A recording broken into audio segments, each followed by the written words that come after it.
亲爱的书友们，欢迎来到书海时光，一个为你每日推荐好书的心灵驿站。赶快关注我们，一起畅游书海，让阅读点亮每一天的精彩。你有没有发现，职场里总有那么一些人，他们看起来不忙不累，却总能在关键时刻被重用。他们和谁都不远不近，却没人能挑出毛病。他们似乎对升职加薪无所谓，但好事却总落在他们头上。这些人才是真正的职场高手。仔细观察，你会发现他们都有5个共同点，看似简单，但90%的人都做不到。今天就来揭秘，学会这些，你也能在职场如鱼得水。1. 不跟同事走太近，保持安全距离。同事不是朋友，而是合作伙伴。很多人一进职场，就急着和同事称兄道弟，无话不谈。结果呢？要么被套话，要么被甩锅，要么因为一点利益翻脸成仇。真正聪明的人都懂得，不聊私事，家庭矛盾、感情问题、存款多少，统统闭嘴，不站队，别参与小团体斗争。今天的朋友可能是明天的对手，不交底牌，任你的职业规划、跳槽想法，自己知道就行。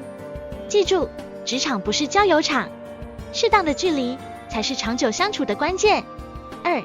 不背后说人闲话，管住嘴，少惹祸。你说别人的话，总有一天会回到你自己耳朵里。茶水间、午餐时间，总有人喜欢议论 XX 好拍马屁上位， XX 能力不行。你以为只是随口一说，但职场没有秘密，你说过的话最终都会传到当事人耳朵里。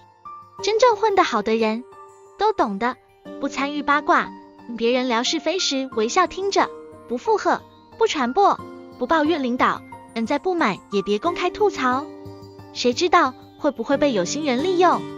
专注自己，你有时间议论别人，不如提升自己的价值。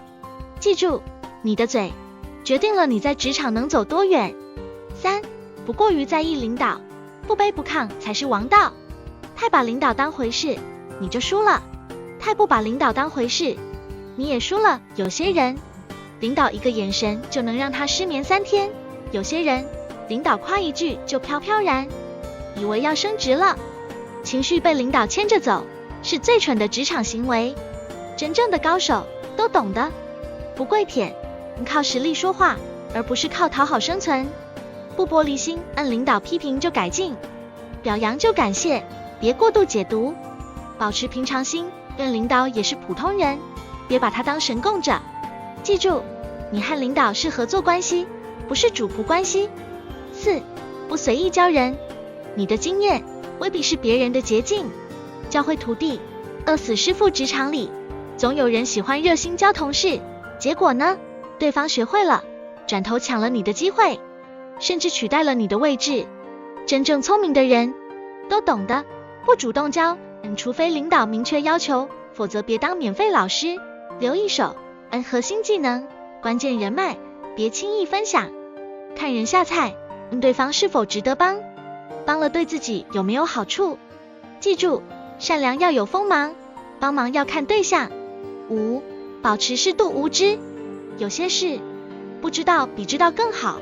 职场里有时候傻一点反而更安全，你知道的越多，责任就越大，麻烦也越多。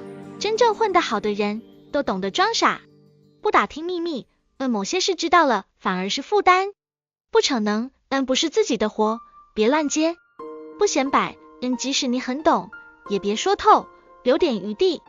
记住，在职场，有时候低调才是最好的保护色。最后，职场如战场，不是越努力就越成功，而是越聪明才越顺利。真正混得好的人，不一定能力最强，但一定最懂规则。他们和同事保持距离，但不被孤立，管住嘴，不惹是非，对领导不卑不亢，不随便教人，保护自己的价值，懂得适时装傻，避免麻烦。你觉得哪一点最难做到？欢迎留言分享你的职场心得。如果觉得有用，记得点赞加转发。